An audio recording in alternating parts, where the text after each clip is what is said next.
welcome to Bourbon Forage Fishing. Finally, the bottle I love shitting on, Smokeye Hill. I got a sample of it, and my buddies both got it. I'll flash a picture of here so you know I'm not full of shit that this is actually Smokeye Hill in here. It's 134.2 proof. It's got a 5-year age statement, and so the reason I've been shitting on this bourbon so religiously, it's not really the bourbon's fault, really.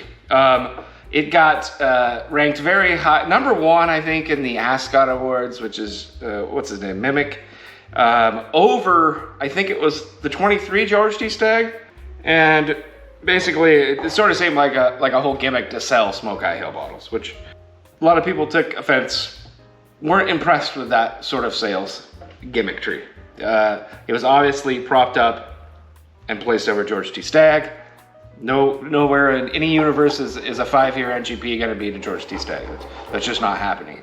But as far as I can tell from all the reviews, this is a really solid bourbon, actually. And they use a blue corn, which gives it a kind of different flavor profile. So first of all, we're going to sip it next to the GTS and demonstrate, obviously, that they don't belong in the same tier. They're not in the same class. It's a different, one's a college player, the other one's NBA.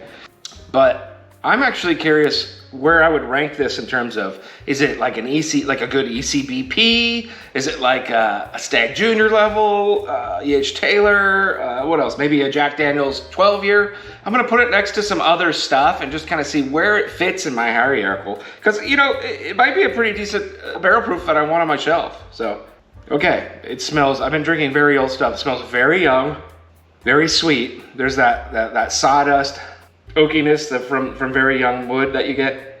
It just smells young and sweet. It smells nice, some carameliness, some vanilla. George T Stagg smells infinitely better, infinitely more mature. Dark cherry, black licorice, blackberry. Some little bit of smokiness, like a scotchiness. Almost like a cherry Coke kind of vibe coming off of that. Vastly superior on the nose, they're not even comparable. Ooh, going back to that, that's kind of gross. Gross. Yeah, that's kind of gross. It's interesting.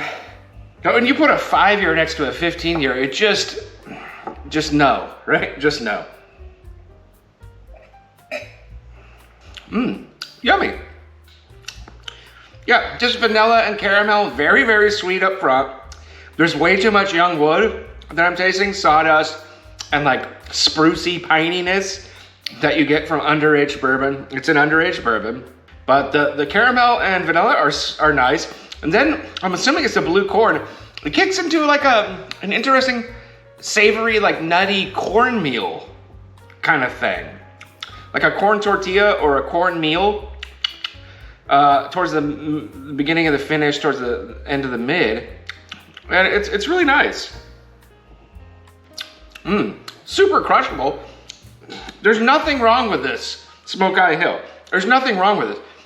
Now, if you age that son of a bitch 10 years, 12 years, 13 years, you might have something special on your hands. Hopefully somebody from Smokeye Hill's watching this. You need to age this longer because you might have something quite good on your hands. This is a pretty fair product as is. This has some potential.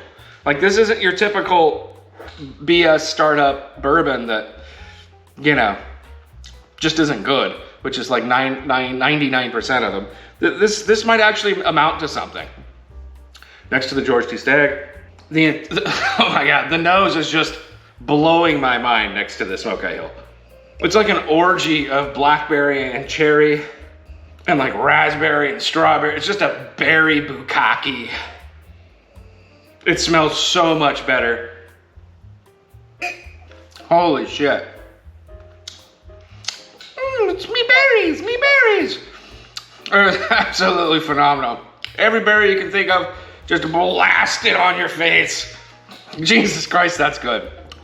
Yeah, these aren't comparable. There's no way in an actual blind or in a real competition that Smokeye Hill beats any George T Stagg, as we all suspected. Oh, it smells so young. Jesus, it's like offensively young. Next to the GTS. But it is good. Let's see. I'm thinking the sweetness is gonna hold up next to GTS, which is impressive. Yeah, it's undeveloped sweetness. Confectionery sugar, vanilla, like light caramel. Going into that cornmeal finish. The cornmeal finish is very strong. Like, it's there. That's gonna be like something that really stands out. It's gonna make this stand out from other bourbons. This is like, I don't even know if this is gonna beat an ECP, guys. ECBP. Let me fill up my glass with like an ECBP I like and see like if it even competes with one of those. All right, I just snagged the first one on my shelf. It's the B520, which is one I've liked. I picked up on a secondary market. 63.6 proof. We'll put this Stag over here. We're not gonna compare it. But I'm curious, can it hold up to an ECBP?